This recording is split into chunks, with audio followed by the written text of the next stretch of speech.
दोस्तों, सोचिए उस माँ पर क्या बीतती होगी जिसे अपने ही बेटे की जान लेनी पड़ जाए। और यही दर्द लेकर आने वाला है क्योंकि सास भी कभी बहू थी का सबसे खौफनाक एपिसोड। एपिसोड की शुरुआत होती है वैष्णवी से, जो डर के मारे कांप रही है। वह पार्थ के सामने हाथ जोड़कर खुद को छोड़ देने की गुहार लगाती है। लेकिन तभी उसकी नज़र जमीन पर पड़ी रियो की लाश पर जाती है। लाश देखते ही वैष्णवी के पैरों तले जमीन खिसक जाती है।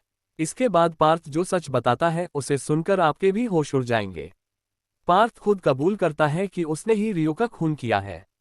वह बेहद शातिर अंदाज में कहता है कि उसने रियो को इसलिए मार डाला ताकि सारी दुनिया को यह यकीन दिला सके कि रियो ने वैष्णवी के साथ बदतमीजी करने की कोशिश की थी। लेकिन पार्थ यही नहीं रुकता। वह वैष्णवी को धमकी देते हुए कहता है कि अपनी जिद और हवस के लिए वह किसी भी हद तक जा सकता है। तभी वहां होती है नंदनी की एंट्री। अपने बेटे के मुंह से मर्डर की बात सुनकर और वैष्णवी की हालत देखकर नंदनी के होश उड़ जाते हैं। लेकिन पार्थ की सोच इतनी गंदी हो चुकी थी कि वह अपनी मां के सामने ही कह देता है कि वैष्णवी उसकी बीवी है और उसके जिस्म पर सिर्फ उसका हक है। ये सुनते ही नंदनी का गुस्सा 7वें आसमान पर पहुंच जाता है। वह चीखकर कहती है कि पत्नी कोई प्रॉपर्टी नहीं होती जिसे पति अपनी मर्जी से इस्तेमाल करे। लेकिन पार्थ अपनी जहरीली सोच का बचाव करते हुए कहता है कि असली जिंदगी में गाड़ी पति चलाता है और पत्नी सिर्फ बगल की सीट पर बैठती है। इधर जेल जाने के डर से पार्थ पूरी तरह बौखला जाता है। वह वैष्णवी को जान से मारने की धमकी देता है और जबरदस्ती उससे घसीटने लगता है। अब नंदनी का सब्र जवाब दे देता है। गुस्से में वह पार्थ की तुलना अंश से कर बैठती है। लेकिन ये बात सुनते ही पार्थ आग बबूला हो जाता है।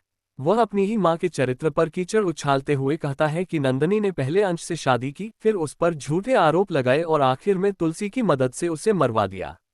बस यही वो पल था जब नंदनी अंदर से टूट जाती है। पार्थ जैसे ही वैष्णवी को उठाने की कोशिश करता है, नंदनी उसके सामने बंदूक तान देती है। ये बिल्कुल वैसा ही नजारा था जैसा सालों पहले अंश और तुलसी के बीच देखने को मिला था। नंदनी की आंखों के सामने पार्थ का बचपन घूमने लगता है। उसकी पहली मुस्कान, उसकी मासूम बातें और माँ बेटे के खूबसूरत पल। लेकिन अगले ही पल धड़ाम गोली चल जाती है। गोली सीधे पार्थ के सीने में लगती है और वह माँ कहते हुए जमीन पर गिर पड़ता है। उसी समय वहां तुलसी भी पहुंच जाती है। पार्थ अपनी माँ की गोद में तड़पते हुए आखिरी सांसें लेने लगता है। मरने से पहले वह नंदनी से कहता है कि उसने वैष्णवी के लिए अपने सगे बेटे को मारकर इतिहास दोहरा दिया। ये सुनते ही नंदनी पूरी तरह टूट जाती है और फूट फूट कर रोने लगती है। अब सबसे बड़ा सवाल यह है कि क्या पार्थ सच में मर चुका है? क्या नंदनी को अपने बेटे की हत्या के लिए जेल जाना पड़ेगा? और क्या एक बार फिर तुलसी अपने परिवार को टूटने से बचा पाएगी? जानने के लिए देखते रहिए, क्योंकि सास भी कभी बहू थी। वीडियो पसंद आए तो लाइक, शेयर और चैनल को सब्सक्राइब करना बिल्कुल न भूलें। फायर।